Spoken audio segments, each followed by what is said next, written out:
అనకాపల్లి జిల్లా పరబాడ సినర్జిన్ pharma company reactor పేలుడు ఘటనలో మృతుడి కుటుంబానికి యాజమాన్యం ₹1 కోటి చెక్కును అందజేసింది. విశాఖ ఇండస్ ఆసుపత్రిలో చికిత్స పొందుతున్న కెమిస్ట్ కె సూర్యనారాయణ తెల్లవారుజామున మృతి చెందడంతో మృతుల సంఖ్య 3కు చేరింది. రసాయన పరిశ్రమ భద్రతా ప్రమాణాలు పాటించనందువల్లే ప్రమాదాలు జరుగుతున్నాయని మృతుడి బంధువులు ఆసుపత్రి వద్ద ఆందోళన చేశారు. సూర్యనారాయణ మృతదేహానికి శవపరీక్ష నిర్వహించిన తరువాత మార్చిరి వద్ద యాజమాన్యం ₹1 కోటి చెక్కును బాధిత కుటుంబానికి అందించింది. హయ్యర్ అథారిటీస్ వచ్చిన ఆదేశాల మేరకు మేము పాటించడం జరుగుతుంది.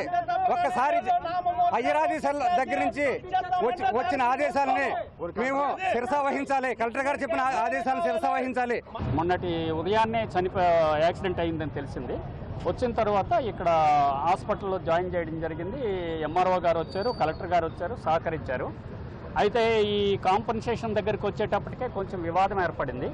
అధికారులతో మాట్లాడి ₹1 కోటి కాంపన్సేషన్ ఇప్పించడానికి, ఈ ఫ్యూనరల్కి ₹10,000 ఇప్పించడానికి, బాడీనేమో స్వగ్రామం తీసుకెళ్ళడానికి ఒప్పందం చేశారు. ఇప్పుడు చనిపోయిన కార్మికుడికి ₹1 నష్టపరిహారం ఇవ్వాలని డిమాండ్ చేస్తాం. దాని ప్రకారంగా ₹1 నష్టపరిహారం చెక్ ఇవ్వడానికి యాజమాన్యం కూడా అంగీకరించింది.